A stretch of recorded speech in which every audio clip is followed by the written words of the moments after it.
Bueno, la que se ha liado. No os podéis imaginar ayer cómo bullían las redacciones de todo el mundo, porque un periodista ultraconservador, Tucker Carlson, del entorno de los republicanos, dijo en una entrevista que Donald Trump iba a anunciar la ofensiva contra Venezuela, un ataque contra Venezuela, durante su discurso a la nación.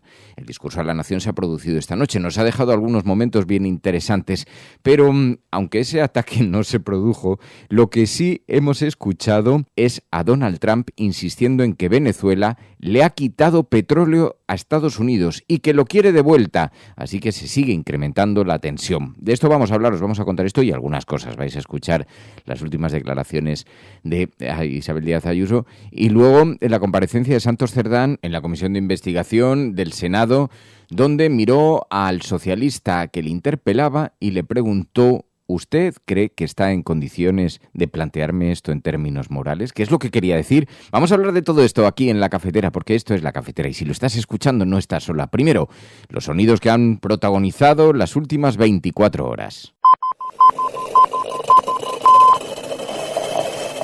La Cafetera. Dirige Fernando Berlín. ¿Quieres un café? En el programa La Cafetera, de Radio Cable. La ha entrevistado Fernando Berlín, en La Cafetera. Mañana en La Cafetera, de Radio Cable. Porque con las cosas que había dicho, que yo le oí la grabación del programa de Fernando Berlín. It's the blockade. Not going to let anybody going through that shouldn't be going through. You remember they took all of our energy rights. They took all of our oil from not that long ago, and we want it back. But they took it. They illegally took it. Ha dicho el señor Trump que nosotros somos los ladrones, que nosotros nos hemos robado el petróleo que subyace aquí en nuestra tierra, pero que ellos dicen que les pertenece. Eso es una cosa completamente inconsistente, incoherente. La verdad ha sido develada. A confesión de partes, dirían los juristas, relevo de pruebas. Con amor profundo de gran colombiano que me siento, al pueblo de a pie de Colombia, a sus movimientos sociales, a sus fuerzas políticas, a los militares de Colombia que conozco muy bien, los llamo a la unión perfecta con Venezuela para que nadie ose tocar la soberanía de nuestros países y para ejercer el dictamen de Bolívar de unión permanente. Y un llamado a Naciones Unidas, que asuma su papel, no se le ha visto, que asuma su papel para evitar cualquier derramamiento de sangre y que se busque siempre la solución pacífica de los conflictos. Esa es nuestra posición.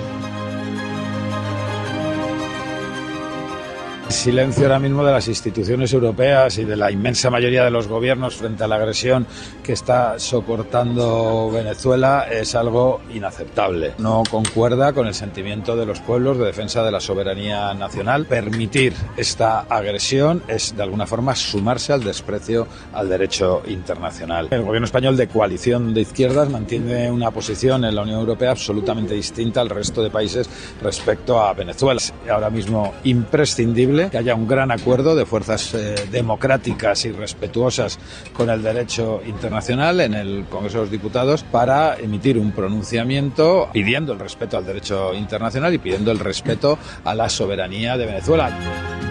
Como para hacer cambiar de opinión a fuerzas, en definitiva, y a intereses que no solo firmaron en su día el Pacto Verde o la Agenda 2030, necesitamos un esfuerzo, de ahí también que estemos planteando este pacto de Estado. Porque frente a eso quiero también apelar a algo que sigue siendo un sentimiento mayoritario y es una España sensata, una España que piensa con puro sentido común. La España de la generación Z o la de nuestros mayores, la España de los trabajadores y trabajadoras. Aquí también han participado representantes de la patronal o también de los sindicatos.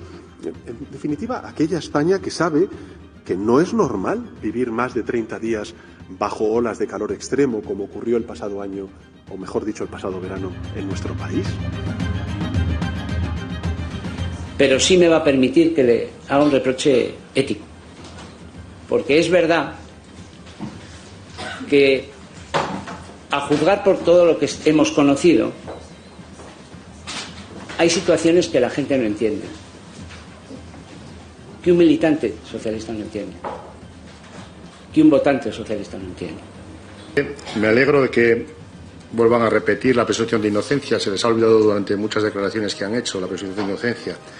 Yo solo le pido que abran los ojos y sobre el reproche ético que me hace, hágase usted una pregunta. Si usted está en condiciones de hacerme a mí un reproche como el que me ha hecho.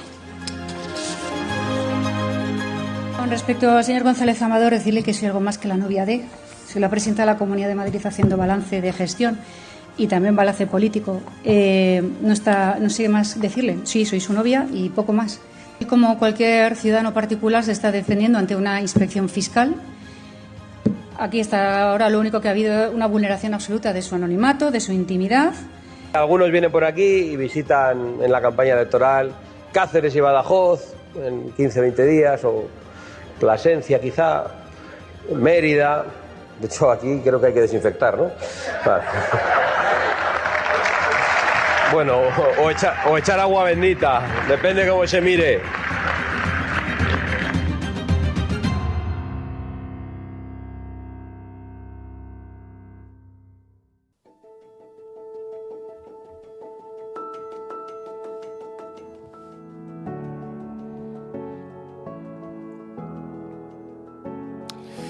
Ay, muy buenos días a todos en este jueves 18 de diciembre del año 2025. Hoy el programa en un formato algo singular, conectando con la esencia, conectando con los orígenes de la cafetera. Parte del programa que vais a escuchar está grabado ayer y parte del programa está grabado hoy a muy primera hora. Tiene una explicación, que es una explicación personal, pero en esta familia debo dar cuenta de un acontecimiento de primera magnitud para el círculo familiar. Resulta que es que la pequeña Maya hoy actúa en su baile de Navidad. Es la primera vez que lo hace, tiene 3 años, es el primer año que va al colegio y por primera vez pues tienen una actuación previa a las Navidades para las familias. Claro, muchos de vosotros estaréis pasando por cosas parecidas, tendréis eventos similares en estos días. Algunos ya, cuando ayer lo avancé en algunos grupos, en el grupo de mecenas del WhatsApp, me decían, ostras, yo estoy en la misma situación. Os podéis imaginar que esto es un evento que merece, sí, hacer una pequeña pausa incluso en la actualidad. Pero tenemos el compromiso de que este programa cada día vea la luz con la información y con el análisis para acompañar a los oyentes de la cafetera y para sentirnos un poco acompañados. Así que hay una primera parte, eso sí, que ha sido grabada pues a las 7 de la mañana, apenas todavía, nada, no hay ni sol, está todo oscuro. Y con las últimas horas, las últimas informaciones sobre la tensión que se está viviendo en el Caribe, que es extraordinaria. El mundo está conteniendo el aliento. Hemos escuchado algunas peticiones, la de Claudia Sheinbaum, ahora os lo voy a poner, pidiéndole a Naciones Unidas que intervenga para evitar un derramamiento de sangre. Parece que la situación se tensa entre Estados Unidos y Venezuela, mientras Nicolás Maduro pide la alianza, la asociación con el ejército colombiano. Así que, bueno, con mucha preocupación, con mucha incomodidad, pero en el programa vamos a intentar abordar otros asuntos que hay también sobre la mesa. Tenemos las elecciones en Extremadura el próximo fin de semana. Le he pedido a Pepe Romero y a Pilar de la Peña que conversemos sobre esto. ¿Qué es lo que está en juego? ¿Cómo es posible que el Partido Popular, después de haber mentido en su alianza con Vox, dijo que nunca iba a alcanzar acuerdos con ellos, llegaron y firmaron un acuerdo, hicieron importantes concesiones también, y ahora se presentan y son los favoritos? ¿Qué es lo que sucede? ¿Por qué el votante de Extremadura en las encuestas, por lo menos, señala al Partido Popular como favoritos? Va a ser un laboratorio de los acuerdos a los que puede llegar la derecha si hay unas elecciones generales. ¿Qué otras lecciones podemos extraer de la actitud de la izquierda, de cómo se ha dividido o de cómo han intentado una alianza para combatir a la extrema derecha? Eso está sucediendo en Extremadura. Hay elecciones este fin de semana, lo vamos a conversar. Y hablaremos también con Emilio Silva, el presidente de la Asociación para la Recuperación de la Memoria Histórica. Ha empezado a dar charlas en los colegios y tiene reflexiones muy interesantes sobre la necesidad de introducir este capítulo de la pedagogía. Claro, para una generación como la mía, como la vuestra, donde La Guerra Civil Española, la represión, la dictadura, siempre quedaban relegadas a final de curso y, casualidad, nunca al final terminaban siendo materia de estudio para los alumnos. Tenemos un vacío histórico de conocimientos tan extraordinarios sobre lo que ocurrió, lo que sucedió en la dictadura, que vamos a hablar con Emilio Silva sobre este capítulo. Y luego ya sabéis que aquí en la cafetera, cada mañana elegimos la portada más florida, la portada más manipuladora. Lo hacen los oyentes. Esta mañana voy a hacer yo una pequeña elección, dado que tenemos poca interacción, siendo que está el programa grabado. Y antes de nada, antes de que vayamos directamente a esta materia, quiero daros las gracias, de verdad de corazón, por todo el cariño recibido ayer cuando os conté que volví a la cadena SER, que vuelvo ahora 25. Hoy, precisamente, es que va a ser un día de muchísimas emociones. Tengo que ir al evento de Maya, de la pequeña Maya. Esto os lo cuento primero porque este programa es algo más que un programa informativo. Este programa habla de la vida, pero muchos de vosotros además habéis participado, bueno, casi desde el nacimiento del pequeño Fer. Pero con Maya, además, fue muy especial porque coincidió el nacimiento de Maya con una de las desvirtualizaciones de la cafetera, de la que me tuve que ausentar. Después, justamente, hice una escapada desde el hospital hasta la desvirtualización y ahí los oyentes nos regalaron un pequeño body para el bebé con una imagen de la resistencia Jedi. Así que muchos de los oyentes siempre han estado implicados y enviando mensajes preguntando sobre Maya, sobre todo eso. Por eso os hago partícipe de estas cosas que digo, bueno, también están en el territorio un poquito de lo personal, pero aquí se difumina todo mucho. Porque sé que lo compartís y lo agradecéis y yo agradezco poderlo compartir aquí también con vosotros. Pero es que vaya día. Después tengo una sesión de meditación con Klimovich, una sesión de meditación, ya sabéis, con esta respiración psicodélica, que es su especialidad. Y después tengo mi estreno en Hora 25. La vuelta a la cadena SER 9 años después de aquel despido, de aquella situación que fue tan angustiosa, pero que fue tan importante para la cafetera, porque supuso que muchísimos oyentes descubriesen la cafetera, que mucha gente se incorporase aquí y que como muestra de solidaridad también nos abrazasen, nos apoyasen. Y bueno, para mí es una vuelta muy especial. Hoy por primera vez estaré con Aimar Bretos en Hora 25. Ayer recibimos una cantidad de mensajes. Me puso un mensaje Aimar Bretos por la noche, me dijo, bueno, no sabes la cantidad de mensajes que han llegado de gente aplaudiendo esto. Así que de verdad, de corazón, muchísimas gracias por tanto cariño, por tanto apoyo siempre. Es muy difícil sentirse solo con el apoyo de la audiencia de la cafetera. Así que vamos al lío porque tenemos mucha materia que cortar. Hoy, como digo, va a ser un día bastante agitado. Y en las portadas de los periódicos he mirado con mucha intensidad a lo largo de toda la noche qué decía la BBC, la CNN sobre la comparecencia de Donald Trump, sobre su discurso a la nación, donde hace balance de la legislatura. Allí enfatizó esfuerzos del gobierno para frenar el flujo de inmigración ilegal, criticó a su antecesor, no desperdició la oportunidad para insultar a Biden por su manejo de la frontera. Dice que los extranjeros en Estados Unidos han adoctrinado a sus hijos contra el país, que liberan violencia nunca antes vista. Insistió en que Venezuela le ha quitado derechos petroleros a Estados Unidos y, mientras tanto, justificó su posición y además hizo un alegato. Estados Unidos, bajo su mandato, presume Donald Trump, tiene el mejor ejército del mundo y además ha terminado con los conflictos de la tierra, entre ellos el de Gaza. Bueno, eso en su imaginación, porque se siguen produciendo matanzas prácticamente a diario y eso de que ha terminado con los conflictos, mientras paralelamente en otra frase dice que tiene rodeado a Venezuela en el Mar Caribe con el mayor despliegue de la historia militar que se ha producido en esa región. We have the most powerful military anywhere in the world, and it's not even close. I've restored American strength, settled 8 wars in 10 months, destroyed the Iran nuclear threat, and ended the war. Presumió de haber destruido instalaciones nucleares en Irán. Bueno, podríamos decir que haber ayudado a la desestabilización regional, apoyando el genocidio de Israel en Gaza. Pero mientras tanto, Donald Trump, encantado de conocerse, esta mañana decía el diario El País, Trump exagera en su discurso los logros de su primer año, culpa a Biden de la marcha de la economía de Estados Unidos en una intervención apresurada, sombría. El presidente estadounidense desdeña las preocupaciones de sus compatriotas por el elevado coste de vida. Sus grandes promesas, que iba a reducir los precios, que iba a reducir también el coste de los alimentos, todas esas promesas se han quedado en papel mojado y lo único que ha hecho son escenificaciones que le han permitido seguir hacia adelante, entre otras, esta campaña contra Maduro y la asfixia al sector petrolífero. Pero, fijaos, ayer el propio Donald Trump le preguntaban de camino al aeropuerto sobre Venezuela. Dice que se llevaron todo su petróleo, todo el petróleo de Estados Unidos, que se lo han llevado ilegalmente y que van a recuperarlo, decía Donald Trump. Just a blockade. Not going to let anybody going through that shouldn't be going through. You remember they took all of our energy rights. They took all of our oil from not that long ago, and we want it back. But they took it. They illegally took it.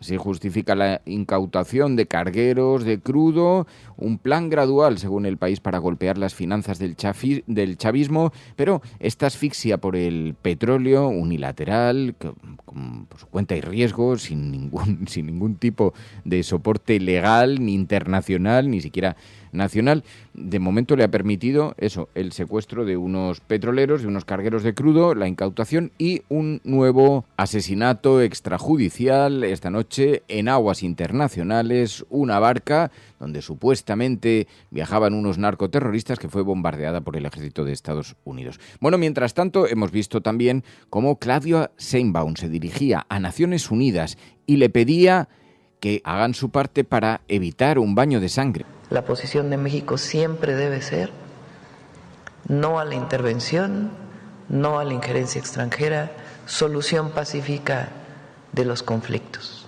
y diálogo por la paz.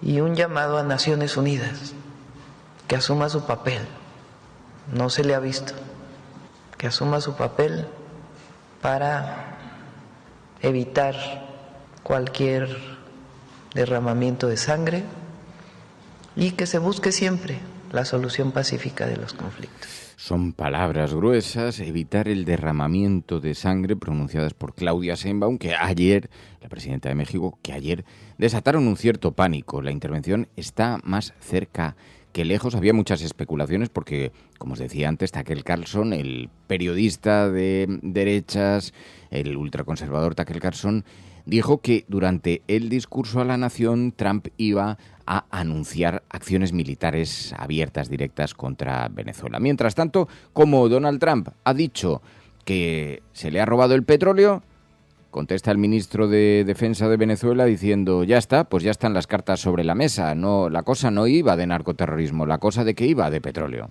Ha dicho el señor Trump que nosotros somos los ladrones, que nosotros nos hemos robado el petróleo que subyace aquí en nuestra tierra, pero que ellos dicen que les pertenece.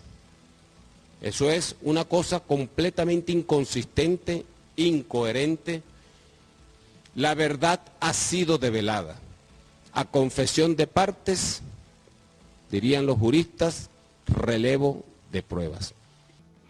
Así que Donald Trump impone a Venezuela un bloqueo de petróleo parcial, dice el periódico El País esta mañana. Estados Unidos vigila cerca de aguas venezolanas 18 embarcaciones sancionadas, mientras Caracas condena la decisión. México urge a la ONU a actuar para evitar derramamientos de sangre, dice esta mañana ese periódico. Es el único periódico que lleva este asunto en portada, pero después en La Vanguardia, otro de los retos pendientes en materia internacional. Europa busca la fórmula para usar los activos rusos incautados, eufemísticamente se le llama inmovilizados.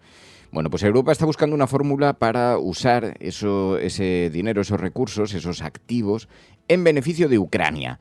Putin califica de cerditos a los líderes de la Unión Europea, afirma que especular sobre una posible gran guerra es un delirio, porque las voces que advierten sobre el riesgo al que nos enfrentamos en las próximas décadas para con Rusia han llegado a intensificarse hasta tal punto que ya escuchasteis el otro día al secretario general de la OTAN diciendo, luego se lo vamos a preguntar a Pilar del Río, diciendo que nuestros hijos van a vivir una gran guerra como la que vivieron nuestros abuelos, que nos tenemos que preparar. Eso es una guerra mundial. de momento Vladimir Putin no hace más que descartar ese escenario, pero vaya usted a saber. Y el miedo se sigue instalando también entre la ciudadanía europea. Pero bueno, todo esto lo que nos está haciendo pensar es cómo se están debilitando las leyes internacionales, el multilateralismo.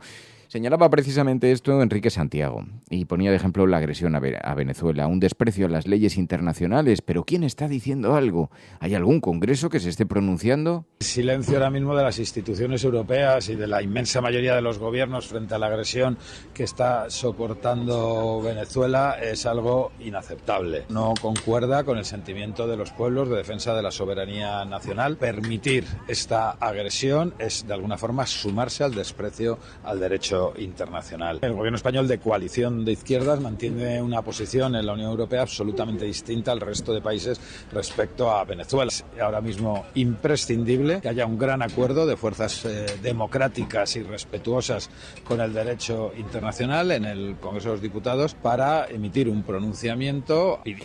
Pero bueno, el panorama internacional desde luego está patas arriba, mientras, como decimos, la Unión Europea está buscando in extremis una vía para financiar la guerra en Ucrania. Bruselas planea recurrir a los eurobonos o a las aportaciones directas, financiar la guerra en Ucrania si Estados Unidos deja de aportar fondos.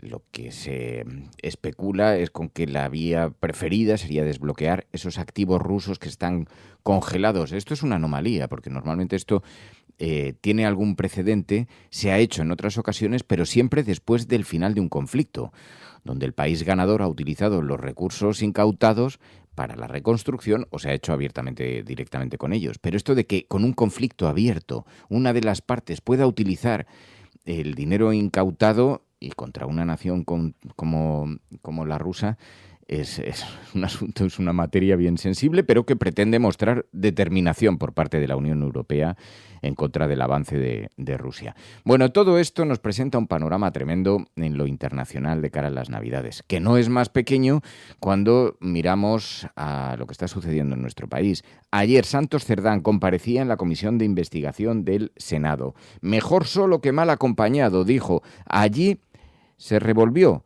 contra la persona que le estaba interpelando del Partido Socialista, le dijo que se preguntase si estaba en condiciones de hacerle a él preguntas desde una supuesta posición moral. Lo que no queda claro es a qué se refería, si veladamente le estaba acusando de algo. Pero sí me va a permitir que le haga un reproche ético, porque es verdad que a juzgar por todo lo que hemos conocido, hay situaciones que la gente no entiende, que un militante socialista no entiende. Gracias, presidente. Yo simplemente me alegro de que vuelvan a repetir la presunción de inocencia. Se les ha olvidado durante muchas declaraciones que han hecho la presunción de inocencia. Yo solo le pido que abran los ojos y sobre el reproche ético que me hace, hágase usted una pregunta. Si usted está en condiciones de hacerme a mí un reproche como el que me ha hecho. Bueno, a pesar de los audios que hemos conocido, negó que fueran reales, dijo que había un informe pericial, que además están grabados con un sistema operativo que no existía en la época en la que supuestamente eran grabados esos audios. Señaló y acusó indirectamente a la Guardia Civil de haberlos forzado, de haberlos montado, de participar de ese montaje y, eso sí, aseguró también que el Partido Socialista no se ha financiado ilegalmente, por lo menos en su etapa. ¿Quién paga a su abogado? ¿El Partido Socialista? Lo paga Santos Cerdán. ¿Alguna empresa lo paga? ¿Lo paga Lo paga Servina? Santos Cerdán y no tengo ninguna empresa ni me lo paga ninguna empresa. ¿Usted puede asegurar que el Partido Socialista, mientras usted ha sido secretario de organización, los ha financiado ilegalmente? Lo aseguro rotundamente. Lo aseguro rotundamente. El Partido Socialista, según Santos Cerdán, no se ha financiado ilegalmente. Bueno, insistió en su inocencia, dijo que todo era un montaje que se probaría con el tiempo, a pesar de que hemos conocido incluso el contrato con esa empresa Servinavar que le hace poseedor de una parte de la compañía. Dice que eso era papel mojado. También intentó eludir prácticamente todas las preguntas, pero fue un momento muy simbólico ver a alguien como Santos Cerdán sentado en esa comisión de investigación después de su paso por la cárcel y atribuye todo esto a una reunión mantenida entre la extrema derecha y agentes de la Guardia Civil para organizar el montaje. Dice que el detonante fue su reunión con Puigdemont. Sea como sea, y esto ocupa las portadas de los periódicos esta mañana. Lo lleva el periódico El País, con fotografía de Santos Cerdán en esa soledad. También en el periódico El Mundo, Cerdán reaparece y amenaza al PSOE. Pregúntese si está en condiciones de hacerme a mí un reproche ético, le dijo. También hemos visto esa imagen en La Razón, un empresario vinculado a 20 sociedades. Es clave en el caso Leire, dice el periódico La Razón. Así que los medios, también el ABC, Santos Cerdán reniega de Ferraz, mejor solo que mal acompañado, dice el periódico ABC, y en la foto de portada del periódico La Vanguardia, Cerdán se presenta como víctima. El exdirigente socialista, que ayer se proclamó inocente ante la Comisión de Investigación del Senado, negó ser socio de la empresa Servinavar y dejó claro que está solo porque ya no cuenta con el respaldo de su antiguo partido. Bueno, las portadas de los periódicos que esta mañana, como hacemos cada día, nos permiten elegir cuál es la portada más florida. Estoy solo.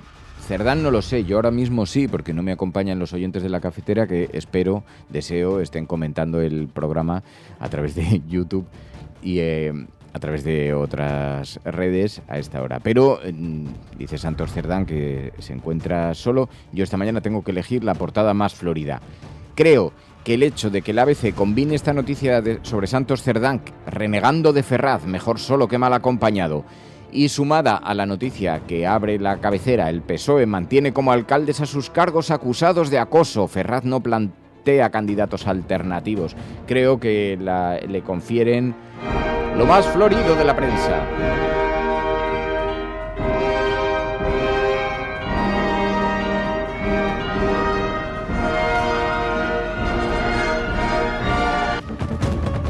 Bueno, que me siguen escribiendo oyentes diciendo, oye Fernando, la palabra florida, caribeño es despectivo, porque claro, es como, imagínate que dicen la portada más hispana y tú lo oyes en otro país y dices, hombre, es que como sinónimo de poca calidad me parece insultante. Y entonces nos proponía varios términos, son todos también bastante duros. Florido, en realidad, nos parece, no tanto por la Florida, por el Caribe, bueno, igual por quienes residen en Florida, pero sí un poquito porque es una portada muy ajardinada, muy en ese sentido, ¿no? De echarle demasiadas semillas y demasiado fertilizante, y por eso seguimos utilizando Florida. Pero esta mañana el ABC, en vuestro nombre, creo que merece todos los méritos. Bueno, así está la cosa. Un último asunto que me parece bastante relevante también en esta mañana. Ayer se produjo un desalojo en Badalona que ha mostrado la estrategia del Partido Popular con los desahucios. El alcalde de Badalona consiguió expulsar a más de 400 personas que se refugiaban en un instituto. Albiol alardeaba de un desalojo masivo. De nuevo, la utilización de la inmigración, de las dificultades también de los desahucios, enarbolar los desahucios como una herramienta política. Se produjo este desalojo en un instituto que se había convertido en el mayor asentamiento de inmigrantes en Cataluña. Albiol dijo, este es el modelo que defiende el gobierno de Badalona, alardeaba después de lograr la expulsión de más de 400 personas, la mayoría subsaharianos, y lo que denuncian algunas organizaciones allí presentes es que la policía, a pesar de que la jueza decía que esta operación policial estaba exclusivamente enfocada al desalojo, pues parece ser que tomaron los datos de algunas personas para iniciar trámites de expulsión. Bueno, de nuevo la derecha utilizando la inmigración como un elemento de combate político. Vamos a hablar con Pilar del Río y luego hablamos de Extremadura. ¿Qué es lo que nos estamos jugando en Extremadura? Porque es un asunto, se libran este domingo las elecciones y tiene muchos perfiles, un laboratorio. Va a ser la antesala de lo que puede ocurrir en el resto del país. ¿Perderá ese feudo el Partido Socialista? ¿En qué lugar se quedará? Estás escuchando La Cafetera y si lo estás haciendo eres La Resistencia y no estás sola.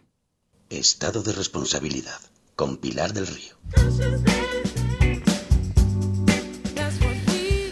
Hacía tiempo que no utilizábamos esta apertura, pero es verdad que el mundo está patas arriba, que tenemos el aliento contenido con todos los acontecimientos del Caribe, seguimos su desarrollo con todo lo que está ocurriendo, Estados Unidos, Venezuela. Pilar del Río, muy buenos días. Buenos días. Digo que no podemos tener un minuto de tranquilidad, Pilar. Intentamos sosegarlo, pero la verdad es que vaya tiempo nos ha tocado vivir, vaya angustia. Estamos permanentemente en estado de tensión. Decíamos, estado de responsabilidad con Pilar del Río. Estado de tensión, el que estamos viviendo constantemente, Pilar. Tensión y en algunos casos también miedo. Tenemos miedo porque no nos fiamos de los dirigentes mundiales. Es tremendo. Y me podrías preguntar, ¿y de la base social si nos fiamos? Pues es que la base social no sabemos bien qué hacer. Entonces, estamos dependiendo de criterios extraños, de amenazas, de que un secretario general de la OTAN nos diga que si nuestros padres tuvieron una guerra, nuestros hijos también la van a tener, y que eso forma parte del ciclo histórico. Y entonces estamos viviendo una situación que no parece en absoluto racional. Sí. No tiene nada que ver con cuando se acabó la Segunda Guerra Mundial y se sacó la Declaración Universal de Derechos Humanos y empezamos a pensar que había que mejorar y que incorporar a las sociedades, a los países, a las culturas que habían sufrido más o que a lo largo de la historia que no habían sido vistas o respetadas, y de repente todos aquellos valores del humanismo, de los derechos, se está viniendo abajo. Eso hay exclusivamente los intereses. Y yo puedo hacer esto y lo hago, y vamos a comprar más armas para fortalecernos ante Rusia porque el conflicto es evidente. Pero ¿cómo que el conflicto no se puede superar? Pero si tenemos razón y tenemos conciencia, ¿por qué no hacemos uso de la razón? ¿Y por qué no hacemos uso de la conciencia? ¿Y por qué los ciudadanos no nos expresamos y no decimos que no queremos esto, que no nos preparen para guerras, ni para sufrimientos, ni para derramamientos de sangre, ni para esclavitudes, ni para nuevas dependencias? Que lo que queremos es avanzar, no retroceder. Ya, fíjate, soy yo siempre el pesimista, el que pierde la esperanza, y eres tú siempre la que dices precisamente miremos que en nuestras manos está evitar llegar a los abismos, ¿no? Cruzar los abismos, y es verdad que luego hay gestos y símbolos, y que de pronto nos encontramos con movilizaciones ciudadanas en contra de la guerra en algunas capitales importantísimas y se llenan las calles. La esencia está ahí, en fin, me parece que es verdad que, bueno, pues con mucho pesimismo, pero con la esperanza también de que no habrá 100 años, males que duren 100 años. Y además sí, los tiempos son tan precipitados y tan rápido, ocurre todo tan rápido hoy, que también eso nos hace pensar que igual que todo sucede muy rápido, termina muy rápido, por la cuenta que nos trae. Pero bueno, intentando estar optimista, ¿eh?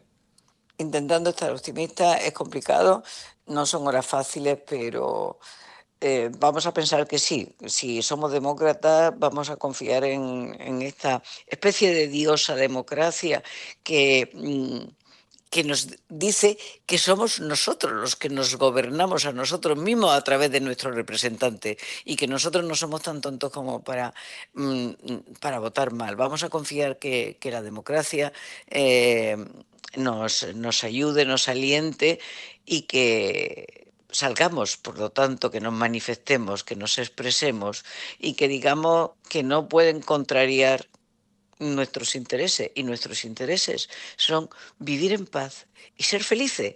Queremos ser felices.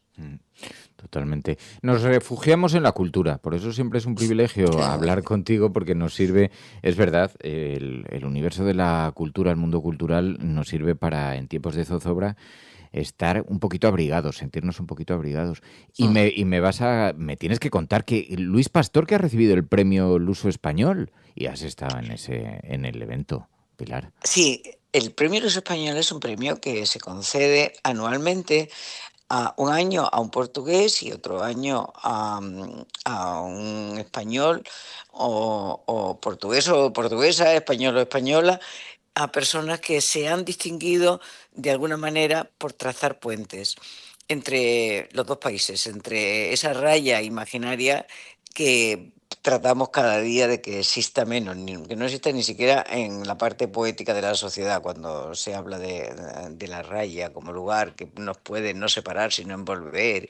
Y, en fin, entonces este año el premio fue para Luis Pastor, que efectivamente desde la revolución del 25 de abril, que él era jovencito y que hoy ha contado que la oyó, se enteró de este acontecimiento estando dando un recital para las juventudes cristianas, imagínate cómo era aquello, pero muy bien, cristianos progresistas y de toda la península ibérica, porque estaba también Portugal, y de pronto allí supieron que había pasado el 25 de abril, y entonces él, desde ese momento empezó a aprenderse la música y a venir por aquí y a establecer relaciones con los grandes, con José Afonso, y desde entonces ha hecho muchos trabajos llevando poesía y autores portugueses a la música española y viceversa, trayendo de España a Portugal.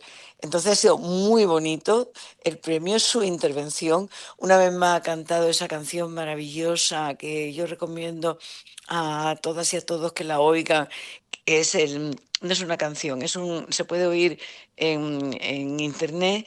Es una intervención suya, una especie de recitado, diciendo ¿dónde están los cantautores? ¿Por qué me preguntas esto? Si estamos aquí y estamos tratando de decir quiénes somos, porque al expresarnos nosotros estamos contando lo mejor de la sociedad. Sí. Y lo ha cantado, lo ha recitado aquí, luego ha cantado. Han estado muy bien los ministros de Cultura, tanto de España como de Portugal. La gente estaba muy contenta y estaban cantantes portugueses, desde los pioneros del 25 de abril que viven como Vitorino, a gente joven, y todos muy felices, muy contentos de que se estaba celebrando la cultura de la península ibérica.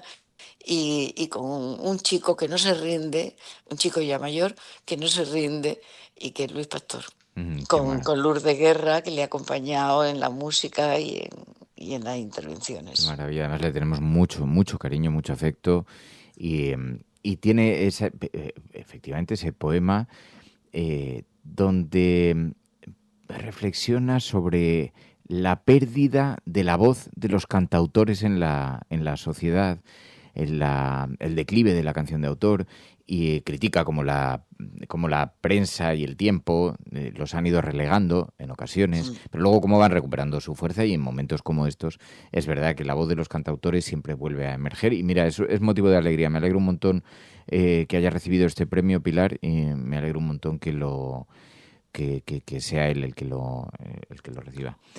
Y ha dicho eso, que aquí estamos los cantautores porque estamos la gente, y en estos momentos con tambores, pues es importante que nos fortalezcamos, que cantemos juntos, que estemos juntos, que nos descubramos otra parte de nosotros mismos. Pilar del Río, gracias, muchísimas gracias, Pilar, un abrazo muy fuerte. Hasta siempre. Estado de responsabilidad, con Pilar del Río.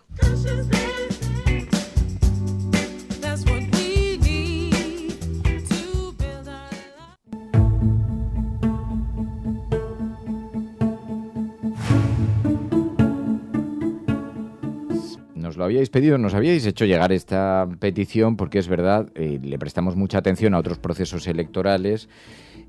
Es verdad que si ocurrieran en Madrid también tiene que ver un poco con los índices de población, pero precisamente eso de lo que nos quejamos tanto en la cafetera, que solo se presta atención a los lugares que tienen pues más dimensión informativa, porque reúnen a mucha población. Es verdad que eso nos hace desatender otras cosas, y no estábamos abordando las elecciones en Extremadura. Y entonces Pepe Romero, buenos días.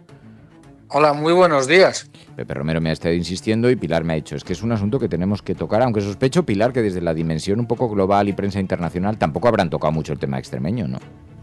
No, yo no he visto ninguna referencia en la prensa internacional. Quizá una vez que se confirme o que haya, en función de los pactos que pueda haber, porque es evidente que el fantasma o el elefante en la habitación es la relación del Partido Popular con Vox, o digamos las alianzas que pueden hacer, pero de momento la verdad es que las elecciones en general, las elecciones autonómicas no suelen ser, salvo que tengan algún elemento en clave nacional o que puedan incidir en la política más del gobierno central, no suelen tener un gran eco en los medios internacionales. Pepe, nos jugamos bastante de todas maneras, nos jugamos a ver a qué clase de pactos está dispuesto a llegar el Partido Popular, cuánto de debilitado está el Partido Socialista en una región feudo donde históricamente han tenido muchísimo peso, pueden tener un resultado nefasto. Bueno, hay muchas especulaciones, pero es verdad que hay varias cosas que están en juego, ¿no? Sí, hombre, para empezar, yo creo que el Partido Socialista se ha disparado un tiro en el pie, no ya por los últimos escándalos, sino por el candidato que presenta, que lo que hizo fue lamentable para conseguir el aforamiento, quitando a varios candidatos que tenía delante, a varios diputados que tenía delante para meterse en el Parlamento y estar aforado y no verse implicado en el caso que haya abierto contra el hermano de Sánchez, más allá de lo que pensemos del caso en sí. O sea, este hombre llega ya con un pecado de nacimiento, y eso debilita mucho, yo creo, que las pobres opciones que ya tenía el PSOE allí. Eso es la primera reflexión. La segunda es que Extremadura es un buen sitio para probar lo que pasa en el resto del territorio. Lo que es el peso del sector agrario es muy fuerte.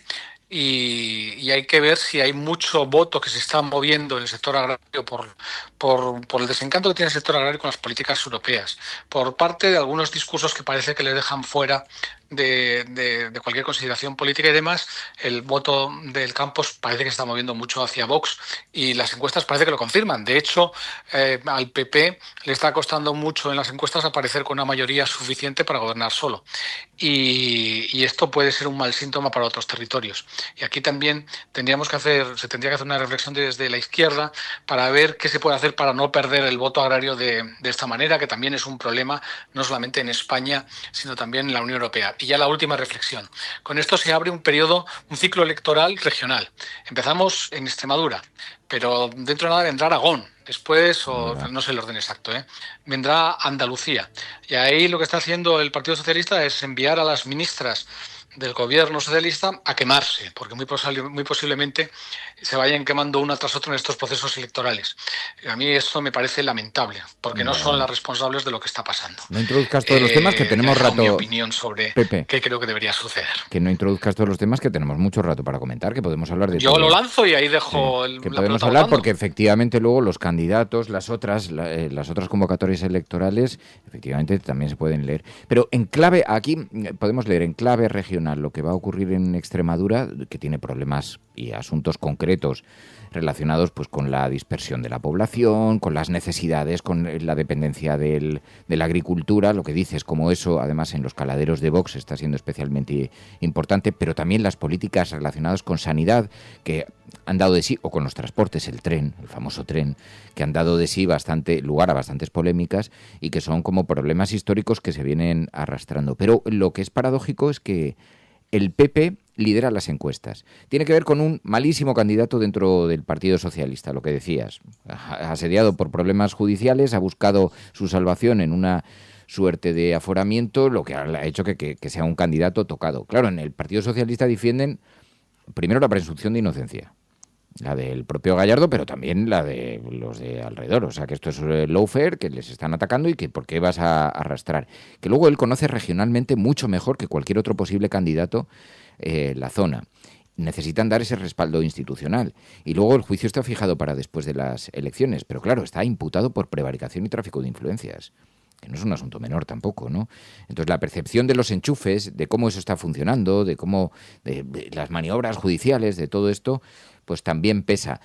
Hablemos del candidato un poco, ahora que lo introducías, Pepe. Sí, bueno, yo no le conozco bien.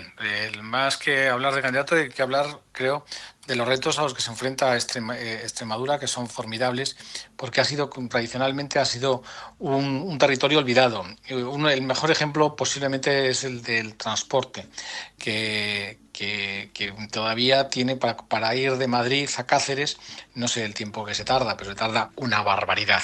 Y será uno de los territorios con unas comunicaciones más pobres en toda España. Y eso es un drama que se está reclamando permanentemente desde allí y al que no se ha dado solución. Y creo que va a formar parte de los retos a los que se enfrenta el gobierno que salga. 3 horas Madrid-Cáceres. Me parece que son 3 horas. Pero bueno, que es uno de los retos. Pero la solución, porque aquí esto... Pai, no sé si tú quieres aportar alguna cosa o te parece que sobre la figura del candidato del Partido Socialista, si es que este es el detonante de que estén con expectativas tan bajas, que tampoco lo sabemos. La verdad es que no le conozco mucho, sé un poquito de las polémicas que ha habido en torno a su aforamiento y a todo esto, que evidentemente eso siempre perjudica las posibilidades de un candidato, independientemente de las justificaciones que están pues manejando en el PSOE. Creo, me da la sensación que de todas formas, dado que Extremadura históricamente ha sido uno de los bastiones del Partido Socialista, no creo que sea estos problemas de su candidato actual el único motivo por el que han ido perdiendo apoyo. Creo que la crisis es más profunda. También es verdad que se está hablando poco de los candidatos de otros partidos de izquierda. Apenas ha mencionado a la candidata de Podemos, de Sumar. Es decir, da la sensación de que la izquierda o ha perdido peso o se está viendo arrinconada o no está teniendo demasiada voz en esta campaña, y todo se está centrando mucho en el Partido Popular, en Vox, y eso también es un mensaje preocupante. Bueno, ahí hay que decir que se me olvidaba decirlo cuando hablábamos al principio, que es un territorio donde va a haber solamente una candidatura a la izquierda del PSOE. Y eso también es una buena prueba de si funciona o no el ir unido, aunque sea por la fuerza de los hechos, ¿no? Y va a ser una buena lectora para el resto de los territorios. Yo espero que saquen un buen resultado y que demuestre la necesidad de que las fuerzas de izquierda se unan. Bueno, va Podemos, Izquierda Unida y Alianza Verde, ¿no? Creo, en la confluencia. Unidas por Extremadura. Unidas por Extremadura. Y está, claro, Irene de Miguel, que es la candidata de Unidas por Extremadura, que es una buena candidata, que está teniendo un discurso, es verdad, bastante brillante, bastante... Pero lo que pasa es que yo creo que aquí lo que va a penalizar muchísimo es la fotografía nacional. Aunque sean unas elecciones en las que se juegue todo en lo territorial y que la gente vaya a votar, pero creo que el desgaste del gobierno central es evidente y va a tener impacto además. O sea, para Pedro Sánchez esto también, en cierta manera, es un examen interno. Porque es Extremadura y sobre todo porque todas las comunidades autónomas, las pocas que quedan en manos del PSOE, están aterradas. Lo decía Emiliano García Paje. Esto va a ser una sangría de aquí a las próximas elecciones. Y vamos a ver Andalucía también. Eso si no, el gobierno central no hace coincidir las elecciones con las andaluzas. Que eso, sobre esto se especula mucho también en los oscuros callejones de la corte madrileña. Que en una jugada, y si hay una debacle en otros territorios, en otras convocatorias electorales, intente hacerlo coincidir con las elecciones en Andalucía para ver si unas a otras se apoyan, pero nadie sabe muy bien. Bueno, sobre el candidato socialista entonces no quieres hablar, Pepe, quieres hablar sobre esta, pero tú habías introducido el tema. Yo lo que hablo, del candidato socialista es que le conozco poco. Ya, pero bien que entonces le has metido el viaje. Hombre, claro. Pues haberle conocido mucho. Por sus hechos le conocerás, o sea... Coño, pues a lo mejor si lo conocieras un poco más, a lo mejor... Es un drama. Ya, no, a lo mejor en términos de imagen desde Madrid sí, pero igual conociéndolo un poco más, por ejemplo... Vamos a ver, no. Hay cosas que están bien o mal. Se hacen en Madrid, en Huesca, en León, Zamora, en Zaragoza y en Tombuctú. Ya, pero me hablas... Y esto que ha hecho demuestra muy poco nivel personal. Sí, pero me hablas en términos morales, pero tú necesitas a un candidato que tenga agarrado al partido a nivel regional, que eso no es ninguna tontería, ¿eh? Tú no lanzas un candidato de la noche a la mañana, o sea, no te sacas de la manga. No, además tiene que ser conocido en Extremadura. Además tiene que tener algún valor. Por ejemplo, en materia sanitaria, en materia de despoblación, cultura, lo que sea. Pero que conozca un poquito la estructura regional. Es que luego para los partidos también lo miramos muy ingenuamente. No, esto quitas al candidato porque está tocado. Es verdad que está tocado, tocadísimo. También te digo que tocar, yo nunca habría puesto como candidato principal de un partido político, el principal líder de la oposición, a alguien que tiene una foto con un narco. O sea, como tocar, estás tocado hasta que dejas de estarlo. O sea, que dices que convive con ello estupendamente. Dice que la historia te puede acompañar. Ahora, tiene pinta de que no le va a ir bien al PSOE, porque no hay una sola encuesta. Yo estaba mirando ahora y digo, no hay una sola encuesta que la lideren. Todas las encuestas están por debajo del PP y la cuestión está en saber si van PP con Vox o PP sin Vox. Que ahí también se juega mucho el PP, ¿eh? Bueno, no, yo poco más puedo decir de este candidato que no conozco, pero yo creo que Extremadura es un magnífico laboratorio para ver qué pasa con las políticas que están haciendo en la España despoblada y si realmente conseguimos avanzar o no. Porque tenemos, Extremadura se caracteriza por envejecimiento, mucha despoblación en muchos sitios, después tiene una dependencia brutal del sector agrario. Y hay temas que son muy importantes, que es todo la gestión medioambiental, que es todo lo que tiene que ver con la gestión del agua, con los temas de cómo se puede conservar la dehesa. Y ahí, claro, eso se opone pues a algunas aspiraciones del sector agrario más intensivo. Y después está todo lo de la conexión con la conexión ferroviaria con Extremadura. O sea que los retos son formidables y sería un buen... realmente, si nos dejáramos de lado todos estos problemas que hemos mencionado sobre el candidato y otras reflexiones, sería un buen laboratorio para ver qué se puede hacer con la España despoblada para que realmente haya una integración de este territorio y vuelva a ser un territorio atractivo. Y no parece que nadie tenga una gran solución, pero que sea atractivo y al mismo tiempo se pueda mantener un equilibrio en lo que se refiere a la transición energética y temas medioambientales. O sea que si son capaces, alguien que sea capaz de cerrar este círculo, sería muy bueno para otros territorios de España, como puede ser Castilla y León o como puede ser Castilla-La Mancha. Pero me hablas de política. De todas formas, estaba mirando en algunas de las encuestas, que siempre son encuestas y que realmente la única encuesta que vale es la de las elecciones, pero las encuestas lo que señalan es que el Partido Popular, bueno, está más o menos, se mantiene más o menos en un nivel similar, podría crecer un poquito, pero no de manera significativa. El PSOE sí caería y perdería, y el que se beneficiaría de esa pérdida de voto o de apoyo del PSOE sería curiosamente Vox. Porque al final, según las encuestas, es verdad que a la candidatura de Unidas Podemos, porque Sumar, como decía Pepe, renunció a presentarse, entonces hay una única candidatura de la izquierda del PSOE, pero quizá lo crece un poco, pero no se digamos, beneficia de esa caída del PSOE, al parecer, por lo que dicen las encuestas, quien crecería sería Vox. También son encuestas, con lo cual esto hasta que no se haga real, pero esto también es un mensaje un poco en lo que decía Pepe, ¿no? Yo creo, al final hay una serie de retos que tiene la población extremeña que no está viendo que haya una respuesta o que no se está abordando de manera eficaz, y esto también, sin duda, va a servir para las elecciones a nivel nacional, y creo que es un mensaje que realmente si se quiere además evitar o si se quiere limitar la influencia que puede tener Vox y la extrema derecha, hay que tomar nota de lo que puede pasar, de los mensajes, aunque sean con las particularidades de Extremadura, para tratar de ofrecer alternativas y de ofrecer algunas soluciones que realmente merezcan la pena o que sean capaces de atraer mayor apoyo. Luego, a mí me gustaría también que reflexionásemos en torno a la figura de la candidata del Partido Popular, de Guardiola. Ha lanzado mensajes ambiguos, ayer lo veíamos en las portadas de los periódicos.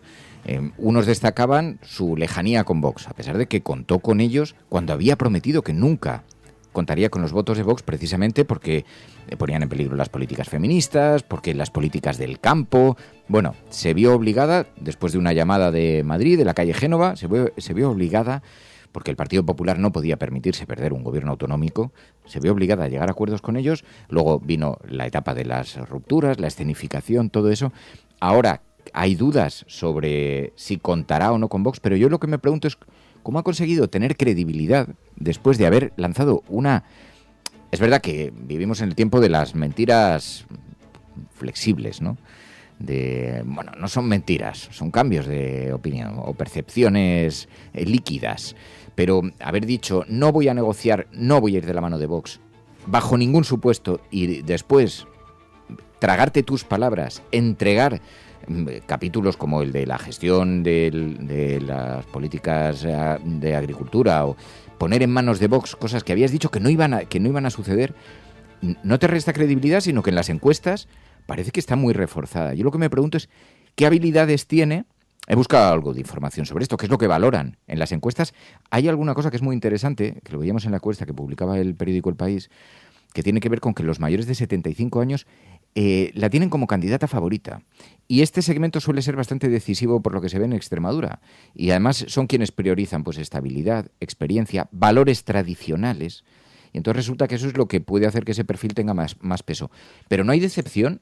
Claro, está que la gente dice, también hay un voto contra la izquierda bestial y contra el sanchismo bestial, porque hay mucha decepción con muchas de las cosas, que están ocurriendo, ¿no? Pero yo lo que me pregunto es cómo sobrevive una candidata como esta, una mentira tan bestia, pactando con la extrema derecha, que has dicho que no, lo has mantenido en televisión y a las 24 horas vas y pactas. No sé qué os parece, Pepe. Yo creo que eso ya la gente lo tiene descontado. Además ya tienen descontado que los políticos dicen una cosa en campaña y después hacen otra.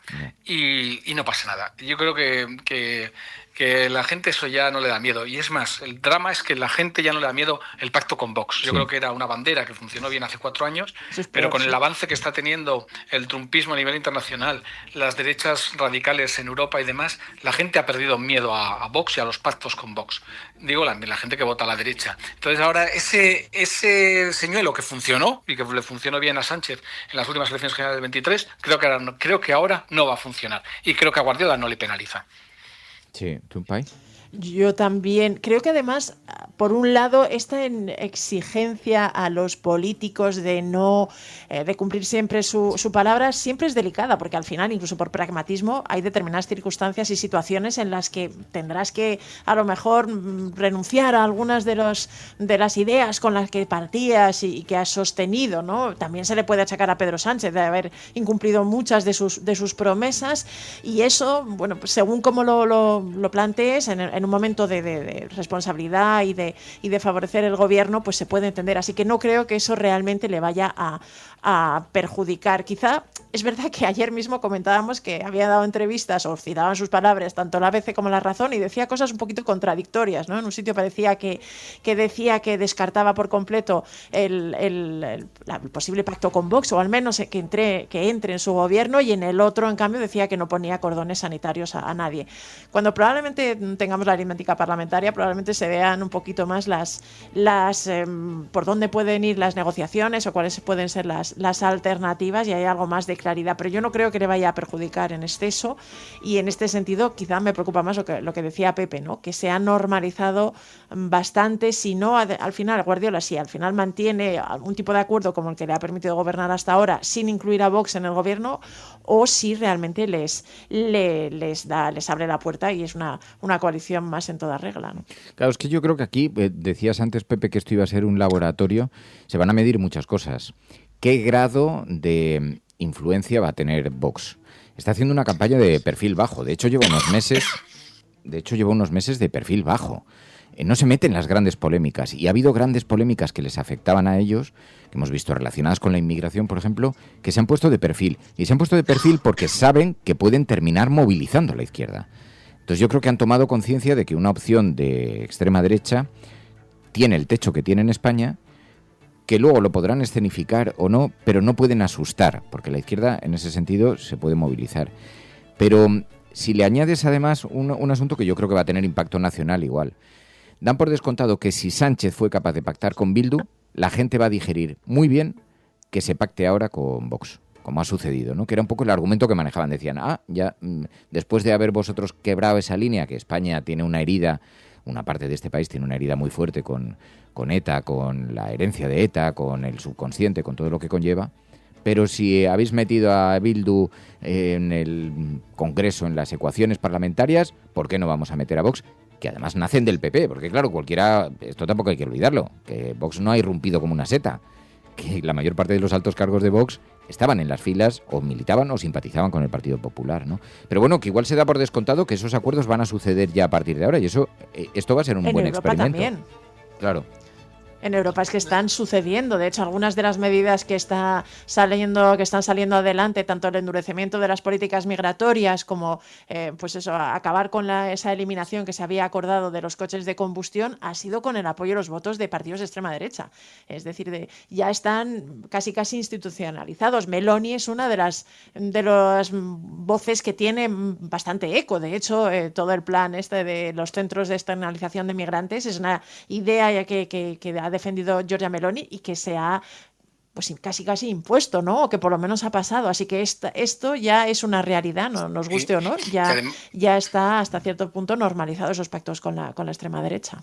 Pepe. Y además ha dejado de ser la lucha contra el cambio climático para muchos sectores, para amplios sectores de población y particularmente, yo creo, para mucha gente que vive en el medio agrario, ha dejado de ser un tema aspiracional. Es más, lo que dicen, chorradas, esto es una tontería, vamos a preocuparnos de la hora y el que venga detrás que arre. Y esta filosofía pues se está extendiendo también en España, y eso le da a las posiciones tipo las de Vox, y de hecho la derecha más tradicional, como puede ser el Partido Popular, se está moviendo hacia esos postulados, porque hay un sentir de la población que va por ahí. Y la izquierda, como no seamos capaces de tener un discurso que recoja esa preocupación, pero que explique también que algo hay que hacer, porque ese es el mayor drama al que nos enfrentamos, y que pueda conectar con la gente, lo tenemos mal, ¿eh? A ver, es obvio que se han devaluado los valores woke. O sea, todo lo que es tolerancia, batalla contra el cambio climático, integración, solidaridad, todos esos valores han conseguido, desde la extrema derecha, con una agenda muy precisa, con una batalla cultural muy intensa y convenciendo a la gente, porque en realidad la gente, yo creo que es más solidaria de lo que muestran después el destino de su voto. Creo que tienen políticas sociales mucho más asumidas. Pero es verdad que todo lo que suene a woke ahora mismo estalla. O sea, es una cosa como que no... Pero luego es verdad que el PP coincide en valores tradicionales, que eso es lo que está haciendo que pesque muy bien en Extremadura. Porque allí la defensa de valores rurales, lo que llaman el patriotismo rural, las tradiciones locales, es que la extrema derecha eso ha sabido capitalizarlo muy bien. Es que la izquierda ha hecho una especie de enmienda a valores tradicionales, que no tenía necesidad. Claro, sí, si es matar un toro y ponerle tal, pues sí parece que la izquierda, hombre, se agradece que haya una voz en contra. Tirar la cámara desde el campanario, que era una costumbre también en algunos pueblos. Se agradece que haya voces en contra, pero es verdad que los otros, fíjate, reivindicando cosas como la caza. ¿Cómo puedes pensar? Tampoco hay tantos cazadores como para que se conviertan, pero la gente lo asimila como un valor, como estáis poniendo en peligro valores tradicionales, porque vale, yo no cazo, pero ¿y si algún día quiero cazar? ¿Sabes? Es un poquito esto, ¿no? Y no lo sé, luego es verdad que Guardiola ha jugado muy ingeniosamente a marcar ciertos límites a Vox y a decir, no, en derechos fundamentales esto no se va a negociar, no se va a discutir. El feminismo, estos mismos días ha estado concediendo entrevistas y sigue poniendo el feminismo en la primera de las oposiciones a pactar con Vox. Pero esto lo hace muy bien el PP, que es jugar a dos bandos, La Razón y el ABC. A mí esto me llama mucho la atención. Están cubriendo, vamos, yo creo que gobernarán, que si tienen que hacer concesiones aquí o las tienen que hacer como las hacen en Valencia tal, pues lo harán y están preparando el terreno para gobernar España, porque realmente las ideas de Trump están, lo decíamos ayer, están ganando terreno y su discurso está ganando terreno. Lo que dicen, hay que hablar claro, llamar las cosas por su nombre, acabar con este buenismo que tenemos y hacer un poco lo que mejor nos venga a cada uno de nosotros, perseguir el bien particular frente al bien colectivo. Esa es la idea que está triunfando y es un desastre global. Sí. Ayer leí una reflexión muy interesante que decía, así es como empieza la anarquía. Dice, la gente es súper responsable. De hecho, hay un experimento bestial. Colocaron 2 automóviles. A ver si encuentro el origen de esto. Yo no sé si lo llegué a enviar al grupo. No sé si te acuerdas, Pai. No me suena. Pero a ver. En un experimento colocaron 2 automóviles, creo que se hizo en los años 70-80. 2 automóviles exactamente iguales, abandonados, pero sin muestras de abandono. Uno de ellos en Barrio Rico, otro de ellos en el Bronx. Y estuvieron midiendo cuánto le afectaba el lugar en el que estaban, la pobreza alrededor, etcétera, etcétera. Bueno, el coche en el Bronx sobrevivió muy pocas horas, o sea, lo desmontaron rápidamente por piezas y se lo llevaron. El coche en el Barrio Rico durante días permaneció intacto, incluso con el maletero abierto, intacto, nadie lo tocaba. Y entonces introdujeron un matiz, rompieron una ventanilla del automóvil. El coche, y dejaron un mazo cerca. El coche tardó horas en ser desvalijado, destrozado, arrasado, le dieron la vuelta, no sé si llegaron a quemarlo incluso, me parece recordar, pero lo destrozaron. Y entonces la conclusión del experimento es que desatar la anarquía empieza por la insolidaridad. Mientras veían el coche tal, pero en cuanto uno rompió, la anarquía es contagiosa, decían. Esto en términos americanos, no porque me parezca bien o mal la anarquía o la tal, pero digamos el estallido empieza en cuanto hay un modelo al que seguir. En cuanto de lo colectivo pasamos a lo individual, en cuanto hay uno que se desmarca y le pega un golpe. Entonces el resto se anima y empieza la jauría humana. Me pareció súper interesante porque unos desvalijaron el coche por necesidad, porque querían vender las piezas, porque necesitaban o bien para comer o bien porque tenían problemas con las drogas o por lo que fuera. Pero en los otros no era por necesidad. Los otros era por capacidad de destrucción.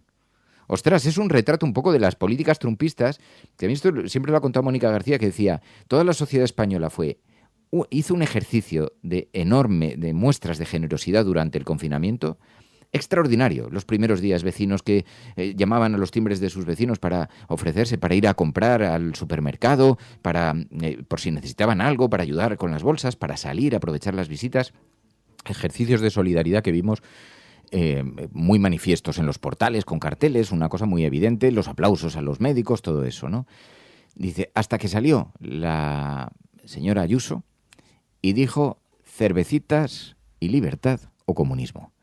Y entonces la gente empezó a pensar en sí misma y se rompió el principio de solidaridad.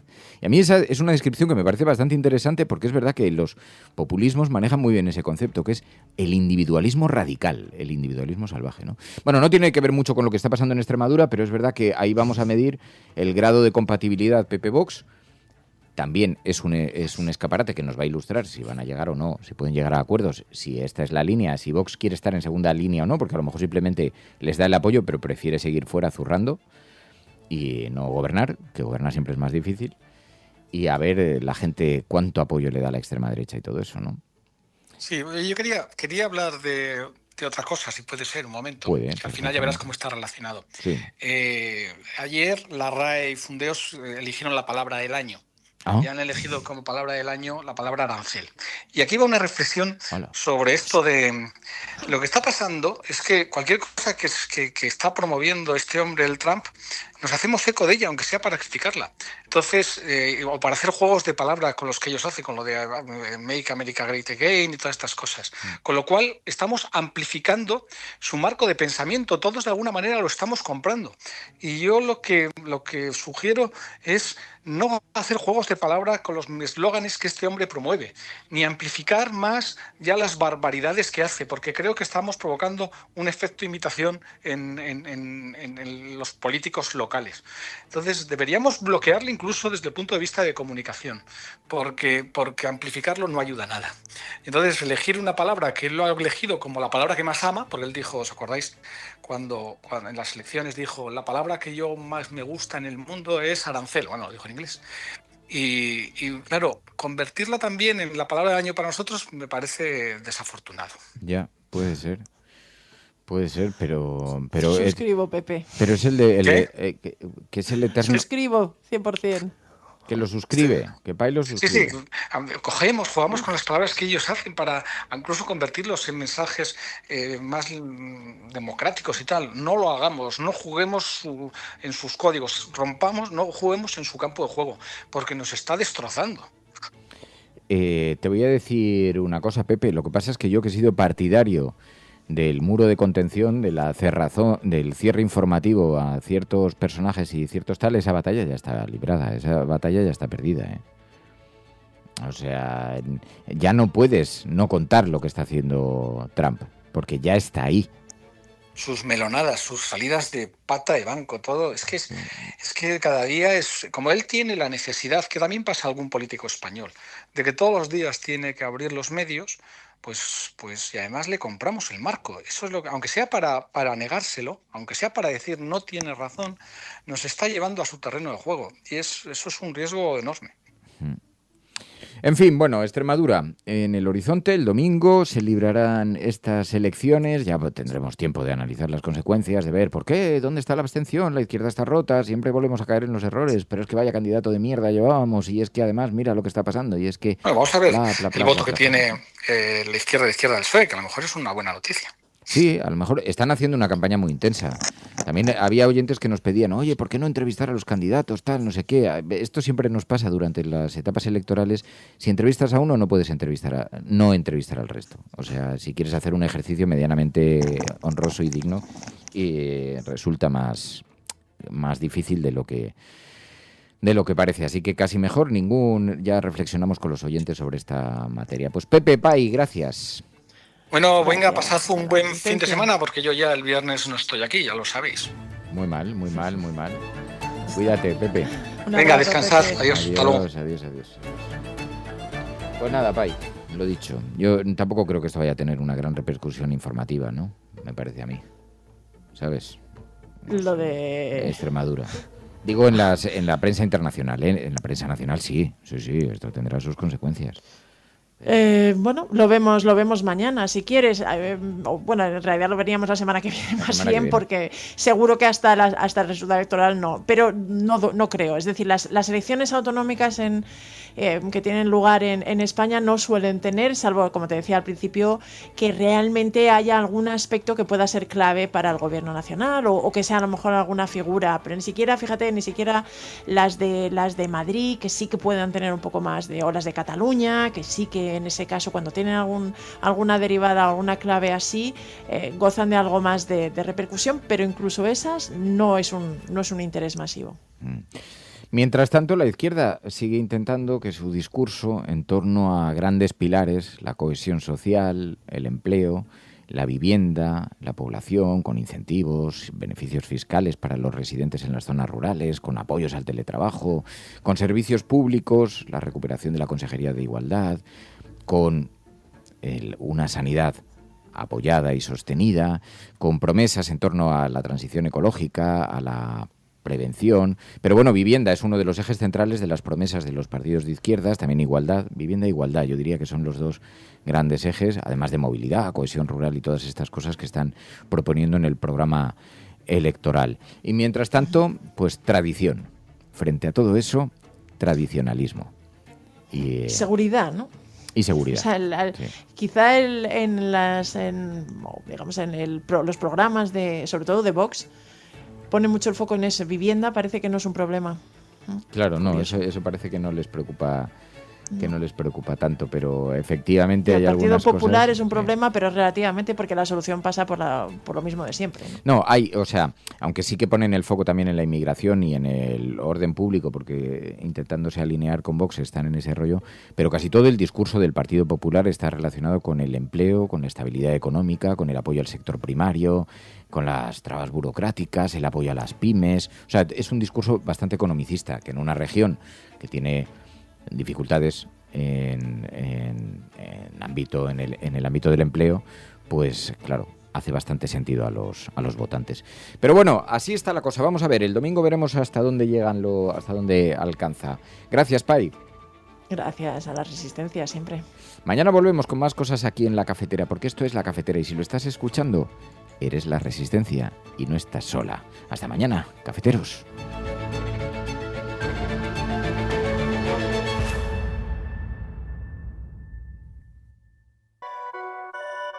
Españoles. Franco ha muerto. Por cierto, aquí ha habido una masacre, cambio. Oye, pero de verdad una masacre, ¿eh?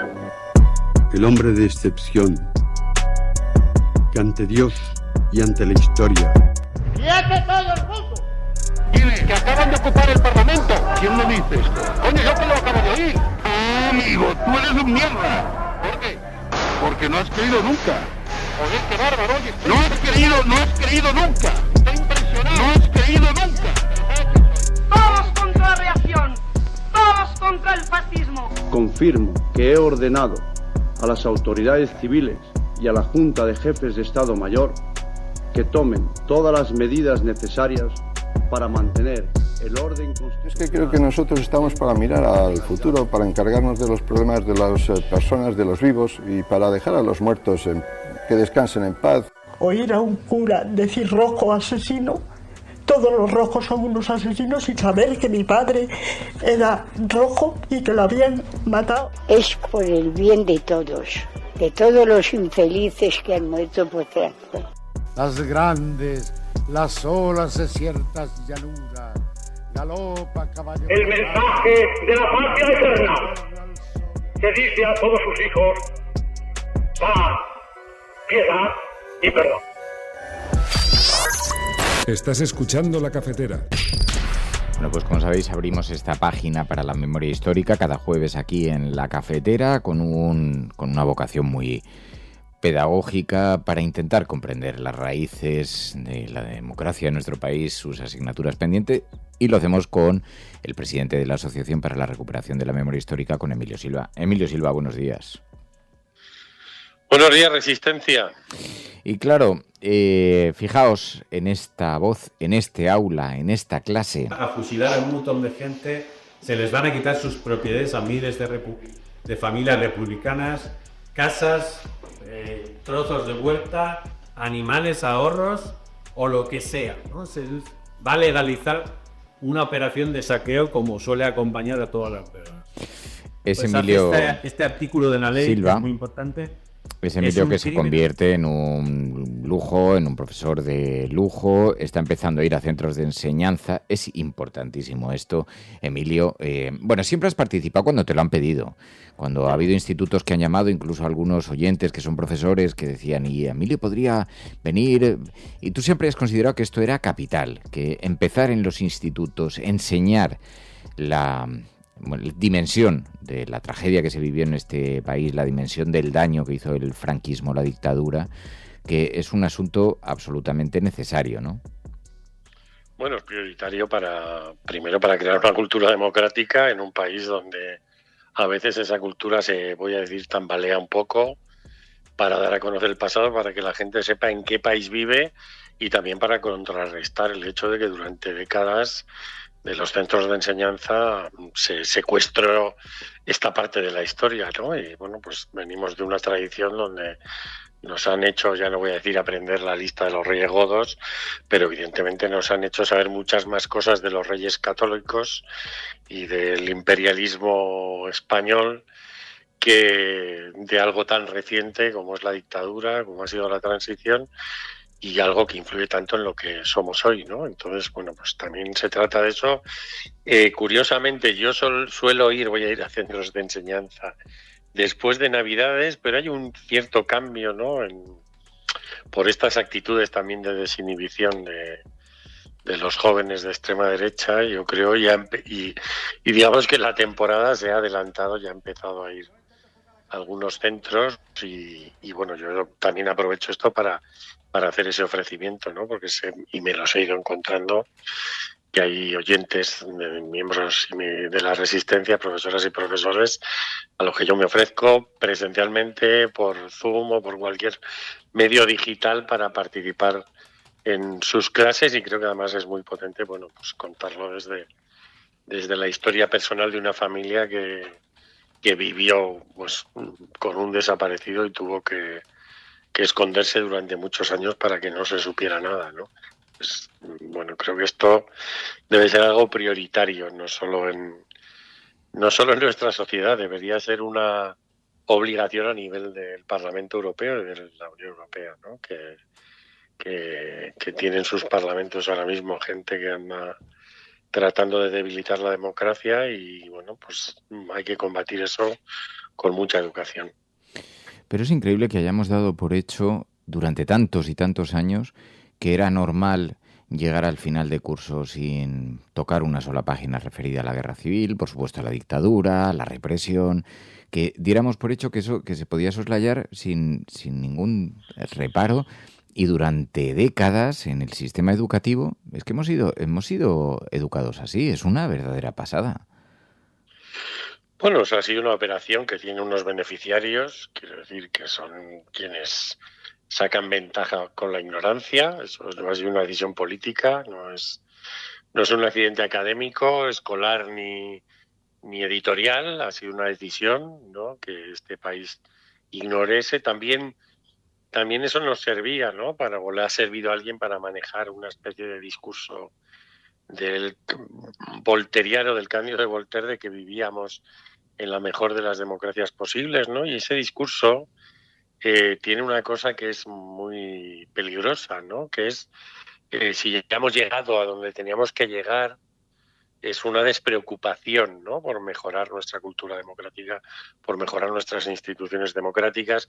Yo, por ejemplo, cada vez que tengo que hacer alguna gestión importante que tiene que ver con la asociación, yo tengo que ir al Ministerio del Interior y me atiende un policía. Y yo pienso, ¿cómo es posible que por participar en el mundo asociativo esas políticas todavía dependan de la policía, como en el franquismo, ¿no?, cuando hace al final del franquismo, su primera ley de asociaciones, donde alguien que se asocia directamente es una persona sospechosa? Eso sigue existiendo hoy, ¿no? 50 años después de la muerte de Franco, todavía hay países que tienen depositadas, digamos, sus políticas de participación en cuestiones de asociaciones hasta en el Ministerio de Hacienda, porque tienen un régimen fiscal especial, pero no en un Ministerio del Interior, ¿no?, que parece que tienes que pasar con los brazos en alto para que comprueben que no eres una amenaza para el Estado, cuando en muchos casos, evidentemente, todo el tejido asociativo y la sociedad civil, en buena parte, son vitaminas para la democracia en muchos casos, ¿no?, y quien la defiende en la vida cotidiana. Entonces, bueno, todavía no tenemos, o a veces no somos conscientes de que arrastramos muchas cosas de entonces.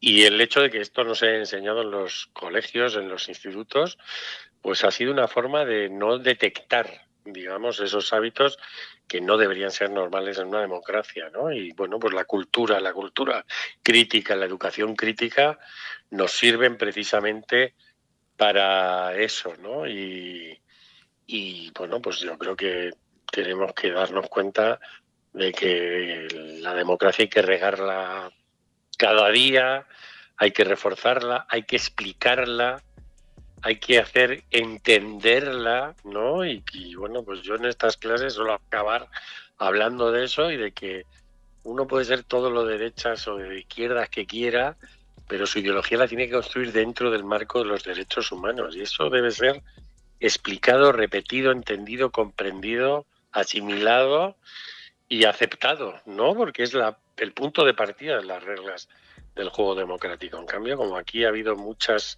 personas, muchos impostores que no eran demócratas y al día siguiente se disfrazaron de demócratas, y mucha gente que incluso ha permitido compatibilizar una defensa de lo que significó la dictadura y poder decir al mismo tiempo que uno es demócrata y franquista, pues hay que acabar con esa cultura, ¿no? Y hay un deber de fomentar una cultura antifascista, sacarla de esa idea del radicalismo, ¿no?, como si fuera algo también amenazante, y el antifascismo debe ser una cosa absolutamente natural para cualquier demócrata, ¿no? Y eso no ha sido así durante décadas. Una de las cosas más pedagógicas que existen es la música, y especialmente cuando tiene algún corte moderno. Está circulando a toda velocidad por las redes algo que quiero que escuchéis. Está hecho con inteligencia artificial. No sé si es una bachata o algo reggaetonerillo, diría yo. Algo de reggaetón, pero está hecho con inteligencia artificial, pero nos habla de la memoria. Se convierte en una muy poderosa herramienta. Para los nostálgicos del régimen, para los que dicen con Franco esto no pasaba. Escucha bien lo que deseas, cabrón. Se vivía mejor, eso es verdad. Las mujeres no podían votar, qué felicidad. ¿Pa' qué querían opinión política si su lugar estaba en casa, vida idílica? No podían abrir cuenta en el banco, ni viajar sin permiso del marido blanco. Dependencia total, esa era la clave. Pa' que sepan quién manda, quién tiene la llave. Se vivía mejor sin intelectuales fusilados, exiliados, represalias totales. Maestros y científicos perseguidos. ¿Pa' qué pensar si Franco ya ha decidido? Miguel Hernández murió en prisión, Lorca fusilado sin explicación, Machado, Alberti, Casals huyendo. Pero se vivía mejor, eso es tremendo. Se vivía mejor, claro que sí, sin libertad, sin voz, sin poder elegir. Se vivía mejor cuando callaba, cuando obedecías y no preguntabas. Se vivía mejor para el opresor, para el que torturaba con honor. Pero para los demás, para la mayoría, era hambre, miedo y tiranía. Se vivía mejor la sección femenina, adoctrinando niñas, esa era la rutina. Como ser bueno, yo creo que tienes que empezar las clases poniendo esto bien en alto. Y luego decirles dónde se la descargan. Porque bueno, yo voy, pues mis clases van van bastante de eso, ¿no? Porque, de hecho, en el audio que has puesto al principio, yo estoy contando cómo era la operación de saqueo después de la guerra, ¿no? Y les explico todo así, intento que sea muy documentado, sobre todo uso mucho el boletín oficial del Estado de la época, que es accesible por internet, como si alguien entra ahora mismo en el BOE, entra en boe.es, se mete en la Gaceta, que es, digamos, el boletín hasta 1959, escribe, entre comillas, Federico García Lorca y encontrará cómo hay un juez que en febrero de 1940 hace un edicto pidiéndole a Federico García Lorca que se persone ante el Tribunal de Responsabilidades Políticas de Granada, ¿no? Evidentemente ese juez sabe que García Lorca ha sido asesinado más de 3 años antes, pero lo que está viendo es un expediente para tratar de rastrear posibles propiedades y bienes materiales a nombre del poeta que puedan ser confiscados por el Estado, ¿no? Entonces, bueno, pues yo también hablo de cómo estaban limitadas las mujeres, que eran menores desde que nacían hasta que morían, pero bueno, esta forma de transmitir yo creo que es muy potente, ¿no? Porque en el fondo está contando cómo era la vida entonces, como una herramienta muy fácil de asimilar para mucha gente, y bueno, forma parte de algo que hay que hacer, que es combatir todos esos bulos de que en la dictadura todo era o era mejor la vida entonces, ¿no? Y bueno, solo hay que hablar con alguien. Yo he propuesto en los últimos coloquios que he tenido a la gente que suba vídeos a las redes contando, a la gente igual más cercana a mi edad, pues ya lo dije aquí, ¿no? Cómo nos trataban en los centros de enseñanza allí. Y me han contado burradas, ¿no? Pero burradas. Y eso era lo natural, ¿no? Entonces el problema está cuando alguien no nos cuenta eso, pues podemos naturalizarlo, porque no nos estamos confrontando con lo que era ese pasado, ¿no? Estamos hablando de él pues desde 4 clichés. Y es muy importante, la gente suele decir, es que estas son las batallitas del abuelo, y yo contesto, no, estas son las grandes batallas. Este relato es el que hay que contar, que la gente no quiera banalizar lo que fueron esos años, ni desear volver hacia atrás a un lugar, vamos, que en cualquier caso ojalá hayamos superado para siempre, ¿no? Aunque el mundo nos esté dando pistas de que puede no ser así. Sí, porque además es increíble que casi como contracultura se hayan poniendo un discurso, hayan convertido en cool la estética de la dictadura. Les parece, no es un fenómeno nuevo que estemos observando por primera vez, ¿no? Cuando la desmemoria hace su trabajo, de pronto volvemos en esta cosa cíclica. Se recuperan ciertos discursos, ciertas imágenes, algunas formas. Hay quien reivindica una suerte de autoritarismo porque estamos en una sociedad que se ha desmandado y ahora necesita mano dura en el colegio, en las clases. Cuando tú contaste eso, empezaron a escribir oyentes aquí al programa contando sus propias experiencias en los colegios franquistas y posfranquistas, incluso en la transición ya bien metidos, donde bofetadas por parte del profesor, por supuesto todo tipo de faltas de respeto, humillaciones delante del resto de los alumnos.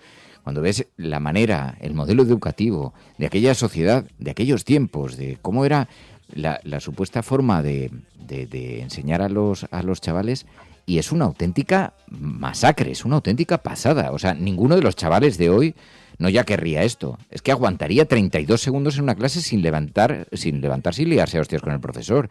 Y más con los chavales de hoy, ¿no? Pero aún así han aceptado así en el discurso. Y con los padres de hoy. Total. Igual parte del problema también está en esa especie de péndulo donde hemos ido de una educación así de bestia, cuartelaria, euskera, a algo que quizás hemos sido una generación, hablo de la mía, con dificultades para poner límites, porque igual hemos buscado algo demasiado laxo, ¿no? Para oponernos a ese modelo que habíamos conocido. Pero también, evidentemente, en las familias hay un nido ahí de cosas de las que no se habla, de silencios, de aparcamientos de hijos, a que piensen lo que quieran, ¿no? Y bueno, pues yo tengo algunos amigos, ¿no?, que de repente oyen comentarios de sus hijos y sobre el feminismo, sobre cosas que se asustan, ¿no? Y no tienen nada que ver con la educación que han tratado de darles. Pero ahora vivimos en un momento en el que es difícil, o sea, cuando tú tienes la posibilidad de hacer muchas cosas, ¿no? Muchas cosas, me refiero, tienes un montón de libertades, ¿cómo transgredes, ¿no? Que es casi una necesidad biológica. Voy a decir cómo matas al padre. Si el padre te ha, en el sentido simbólico, te ha dejado libertad sexual, libertad de expresión, libertad de un montón de cosas, ¿no? ¿A dónde te tienes que ir?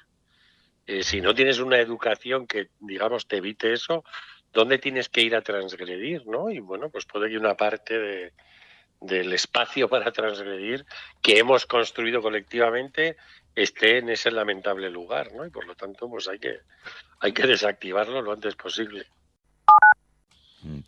Que claro, todo esto nos conduce también a la sociedad en la que estamos viviendo, que está enormemente polarizada también. Siempre se dice eso, pero en realidad vemos una derecha incapaz de gestionar la frustración que les produce estar en la oposición.